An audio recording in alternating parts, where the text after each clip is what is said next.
That first game is it's crucial. super important. It sets the tone. It sets the tone, especially in the fashion they did, where Drew just again snatched it this last second like that and just completely took over on that final stock. You know, it leaves Baylor a little startled. It cannot be overstated just how important that last stock was for Syracuse. Getting into the second matchup now, though, it's Ado Bears playing Pitt and Lumashot playing Ken. Do you have any thoughts on this one? Such an interesting matchup. Lumashot was the only one who got a win for Baylor last match, but now they're going against Pitt, who, I mean, he's a character that strictly thrives in the air. And last time I checked, Ken has no wings on him. He's not going to be able to get up there. And Ken also doesn't have any great, like, just air attacks, doesn't have a good up B. I don't know what to expect. I don't know what kind of play style Lumashot can really run. Well, and it was a blind pick, don't forget, for Baylor. So they kind of trusted that Lumashot would be able to go up against whatever Syracuse threw at him. But, I mean, Pitt is a tough matchup, and that's kind of why, you know, Ado Bears tends to play somebody like Min or someone like that. I've seen a lot of Min personally out of Ado Bears. So this was definitely a pick that was tailored to Lumashot, to the character of Ken. Yep. They feel comfortable with this matchup. Yeah, he thrives with characters who kind of keep their distance and have those long-range attacks. Pitt with the bow and arrow and flying around, that's hard to stop, especially when you're just playing as Ken, who's strictly, you know, an on-the-ground fighter. I'm very confident in Syracuse's. I'm very confident in Syracuse this round. I like the Pitt selection. I don't think it's a bad matchup for Ken. But then again, Ken shocked us in the last set by beating Yoshi. Maybe we could see that surprise again. Absolutely. Yoshi and Pitt, two very different characters, though. But what did you like in that first matchup out of Lumashot playing Ken? I thought Lumashot was just very patient. Yoshi was shielding a lot, you know, was throwing eggs a lot. And, you know, Ken never really went for that aggressive sort of takedown. They let Yoshi come to them and end up working in their favor because all of a sudden Yoshi's running into some uppercuts and whatnot.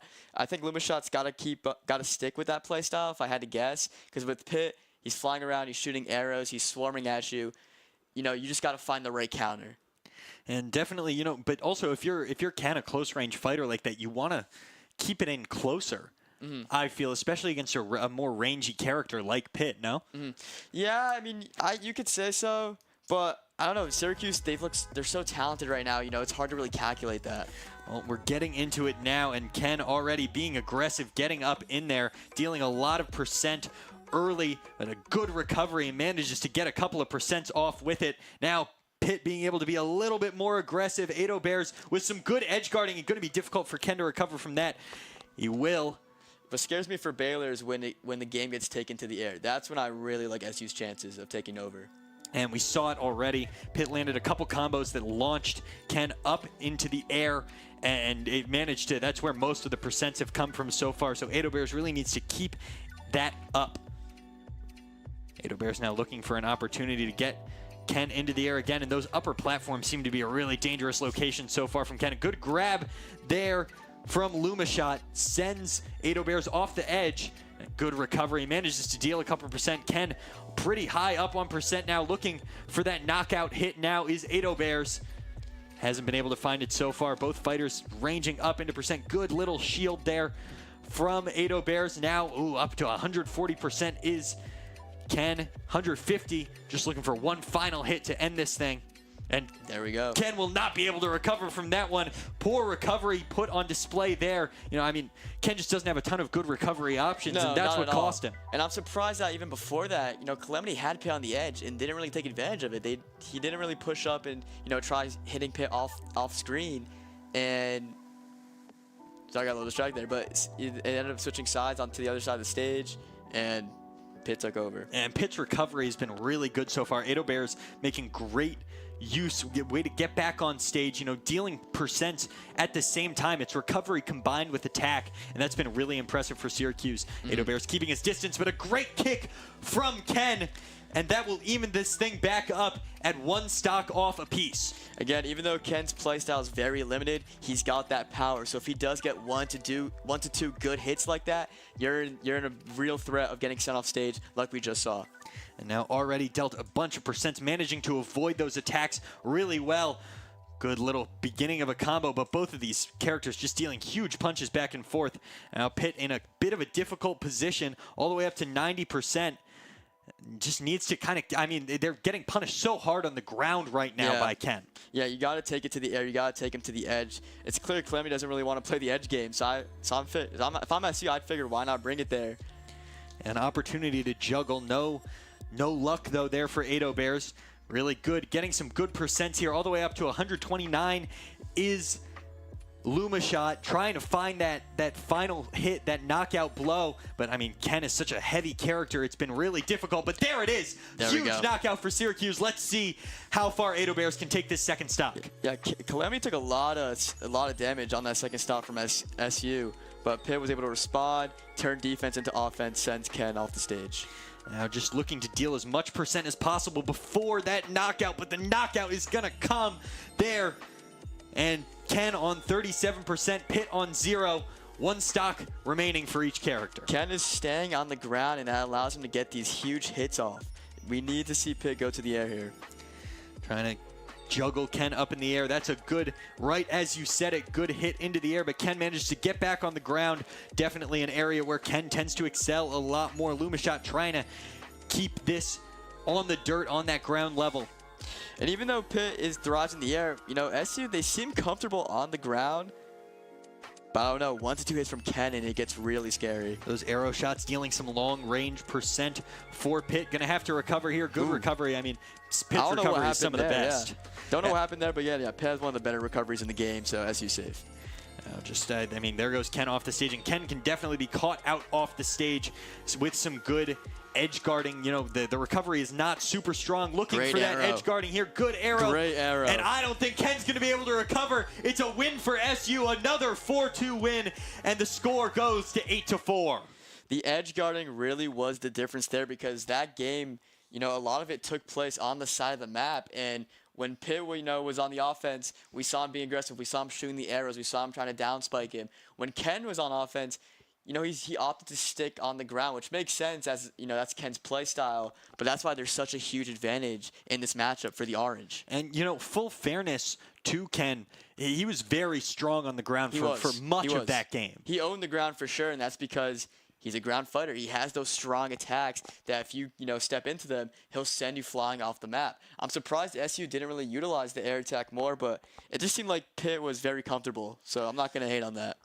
No, I completely agree. We're going to get into the replays there. There's the example of that edge guarding that he was just unable to recover from. A couple of those arrows, I mean, there was that arrow there, and then, of course, we'll get to it in a little bit, but the second arrow at the end, this is an example of that juggling that was so important for Syracuse there.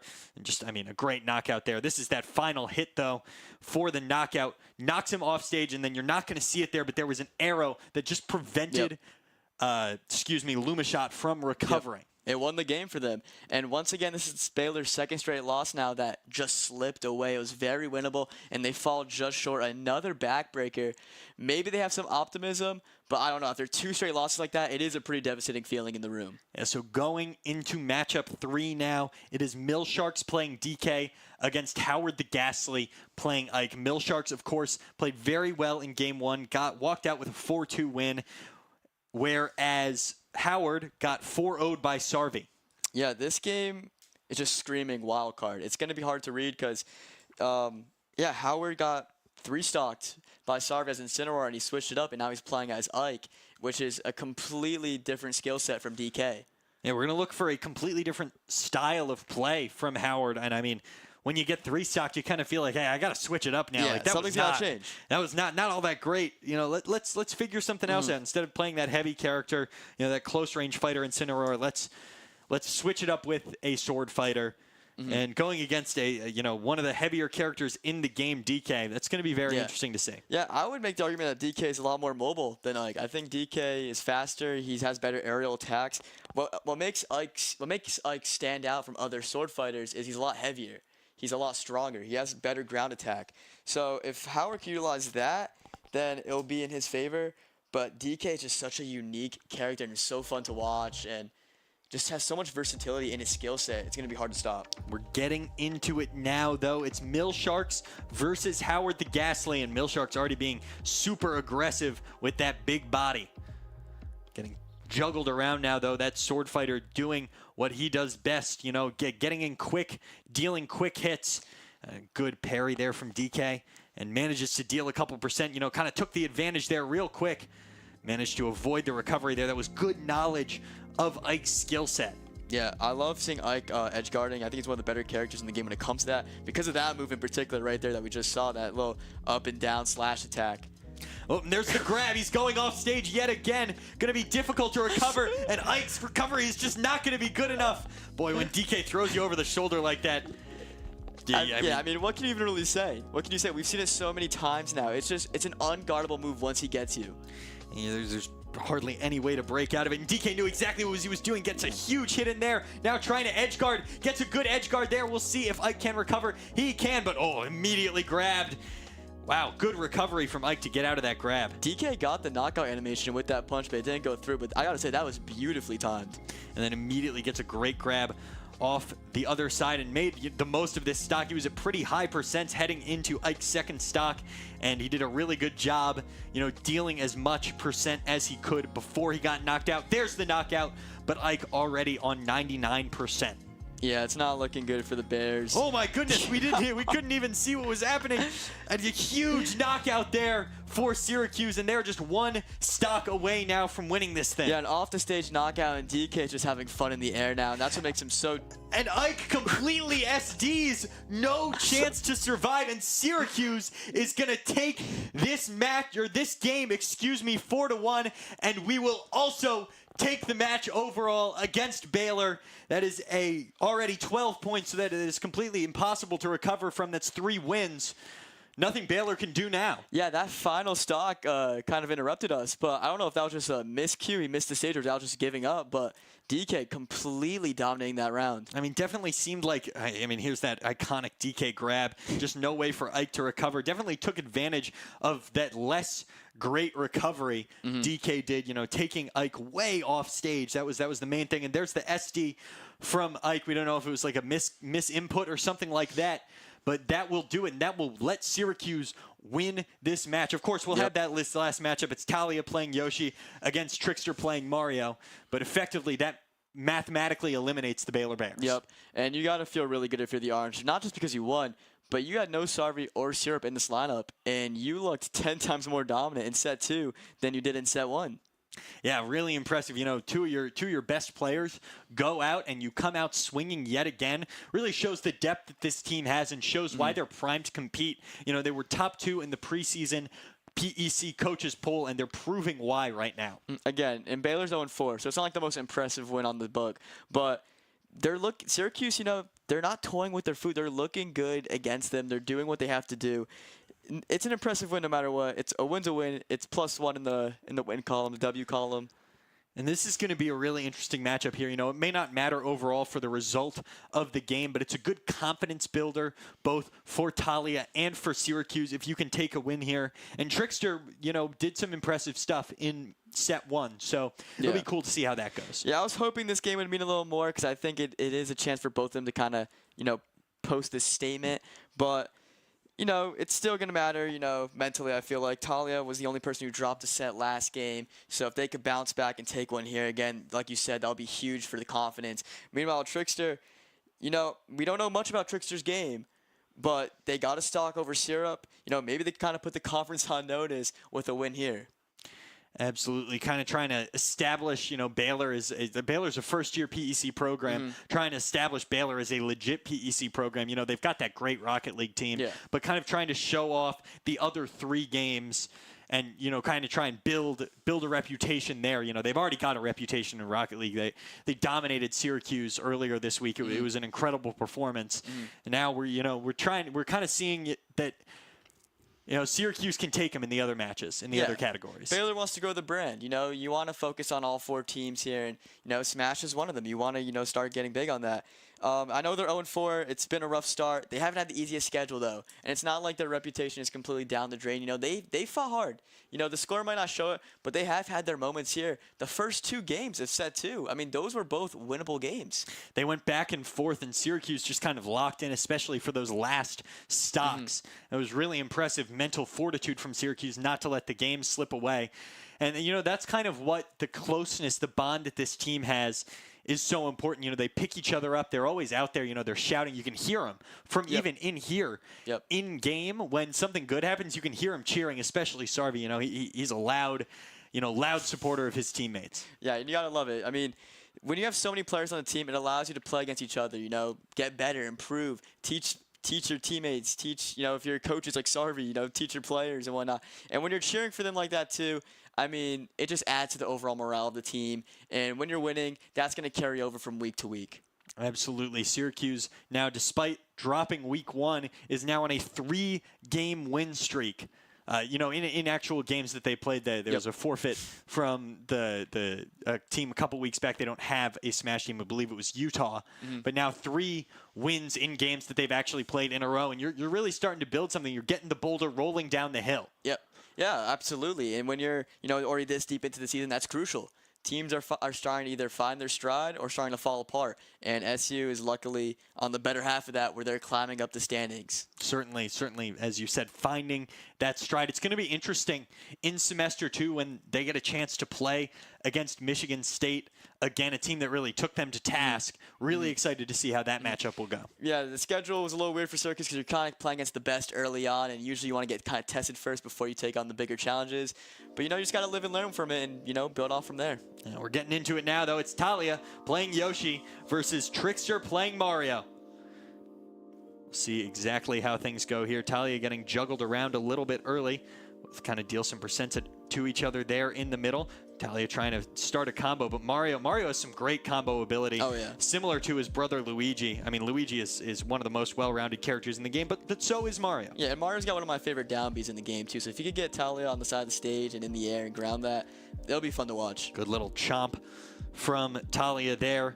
And a good recovery. Those eggs kind of creating some space to recover in. That's so important for Talia's skill set, Talia's moveset to get back on stage. Gets launched across the stage there. A big hit. Yeah, Yoshi's egg attacks, or egg throws, I should say, is one of the more underrated moves in the game, I feel like, because it could be used for both offense, but also as a recovery mechanic. Finds a way to get a couple percents there. Chomps a couple times on Mario. Good recovery from Mario. Gets back on stage. Good shield. Kind of creates some space. But coming out of that egg, a great attack and great edge guarding off the stage. Talia punishes, and it's 1-0 so far, Syracuse. But immediately launched off stage. Will get back to things 0-0 heading into the second stock. Very aggressive match so far. I think both players might realize that this game really has no impact overall, so they're both just going for it, but really entertaining to watch. You want to show as much as you can, despite the fact that your team has already secured the win. Any sort of things you can do to kind of show that you deserve a spot in your team, playing every day. That's what you're really looking for here. They just want to flex that skill set. Of course. It's still a competition after all, even though the match has been officially decided.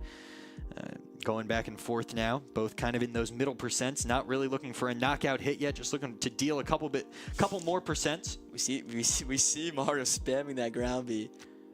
And a good chomp there again from Yoshi. I love that move. I think it's really funny. Gets him in the mouth, bites down a couple times. Yoshi's a big fan of that. Yoshi's a cute character. And of course a dinosaur, so you expect those teeth to come out to bear a couple times. And a good juggling there from Yoshi. Something Yoshi can do really well is juggle, get in the air. Good parry there from Mario. Trying to find a way through that shield. Mario's using that shield super effectively right now, but there it is. Now looking to edge guard. Mario with a good recovery and a good hit out of shield there.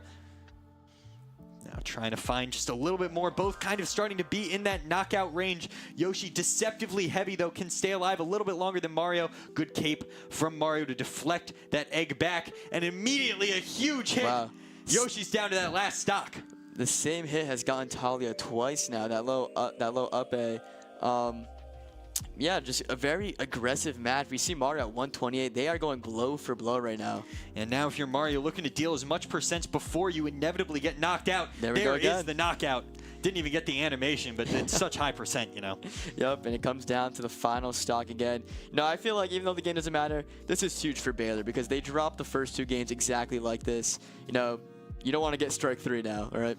Of course, yeah. You want to leave here with something, at least take a win here at the end. And Calamity definitely showing that prowess, but it's been very even here with Talia so far. Talia down a little bit right now on percents, but both on that last stock, anything can really happen. Somebody lands a couple of good combos. Yoshi gets a couple of juggles. You know, anything like that, this could go very different. Yeah, and they're both characters are just such all-around character fighters that it doesn't matter what the percentage is at. If they can get those combos going, they can end this game quick. Yoshi getting juggled just a little bit by Mario, and a good hit, and it's a knockout for Baylor. So Baylor is going to take this final game 4-2, but it won't matter. The final score on this one is your Syracuse Orange 14, Baylor 9. Yeah, and even though, like you said, the game doesn't matter, that's just a good morale booster for Baylor, especially for a team that has still yet to find their first win on the season. You'll take any win you can. As for Talia, it's a tough second loss on the night, but, you know, I feel like the score might not do it justice, or, you know, just looking at the stat sheet, might not do justice. Like, Talia did put up a good fight in both sets. They performed well in both matches. We're going to see it here, you know, really performed well, especially in the air. I mean, that's somewhere where Yoshi really excels with it, with those tail whips. Syracuse are going to take this match. They're going to sweep 2-0 the Baylor Bears, and they're going to improve to 3-1 on the season. 3 straight wins online for Syracuse. Really impressive stuff today. I've been Jack Elliott, of course. With me, Noah Amaral. We've had a great time. We'll see you next week.